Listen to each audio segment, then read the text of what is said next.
உச்ச நீதிமன்றம் இது எல்லாத்தையும் ரத்து பண்ணி இருக்கு. சிபிஐ இதை விசாரிக்க வேண்டும். எத்தனை குட்டிக்கரணம் போட்டது இந்த அரசாங்கம்? தமிழக வெற்றி கழகம் நீங்க அனுமதி கொடுக்காத இடத்துல அவங்க கூட்டம் நடத்தி இருந்தா அவங்க தப்புன்னாங்கன்னு சொல்லுவேன்.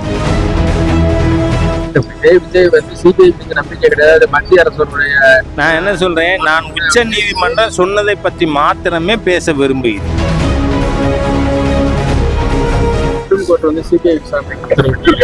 வரவேற்கத்தக்கது. ஏனென்றால் எத்தனை குட்டிக்கரணம் போட்டது இந்த அரசாங்கம்? நான் சொல்லித்தான் உங்களுக்கு தெரியணும்னு இல்லை. இவங்க ஒரு நபர் ரிட்டையர்ட் ஜட்ஜை வச்சு ஒரு நபர் கமிஷன் விசாரிக்க போட்டாங்க. அடுத்ததாக நீங்கள் பார்த்தீங்கன்னா எஸ்ஐடி நியமித்தார்கள். ஆனால் இன்னைக்கு உச்ச நீதிமன்றம் இது எல்லாத்தையும் ரத்து பண்ணியிருக்கு.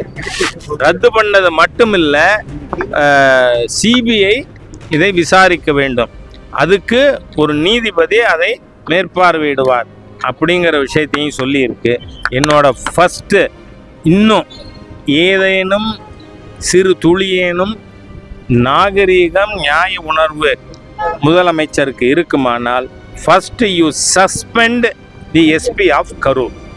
ஏன்னா தமிழக வெற்றி கழகம் நீங்கள் அனுமதி கொடுக்காத இடத்துல அவங்க கூட்டம் நடத்தி இருந்தா அவங்க தப்புன்னாங்கன்னு சொல்லுவேன். ஆனால் நீங்கள் அனுமதி கொடுத்த இடத்துல தானே நடத்தியிருக்காங்க. அப்போ அதுக்கு பாதுகாப்பு போட வேண்டியது காவல்துறையினுடைய மாவட்ட நிர்வாகத்தோட கடமையா இல்லையா? ஃபார் டிரிலிக்ஷன் ஆஃப் டியூட்டிஸ், தங்களுடைய கடமை தவறிய காரணத்தால் SP of Karur should immediately be suspended. If at all Stalin has got even an iota of self-respect left in him. Tamil Nadu சேர்ந்த ஐபிஎஸ் அதிகாரிகள் அந்த விசாரணைக்குள்ள இருக்கக்கூடாது அப்படின்னு சொல்லி, அதாவது இன்னைக்கு அது உச்ச நீதிமன்றத்திற்கு தமிழக அரசின் மீது நம்பிக்கை இல்லை அப்படிங்கிறத காட்டுது.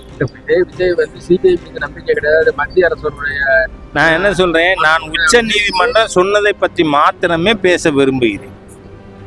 நன்றி.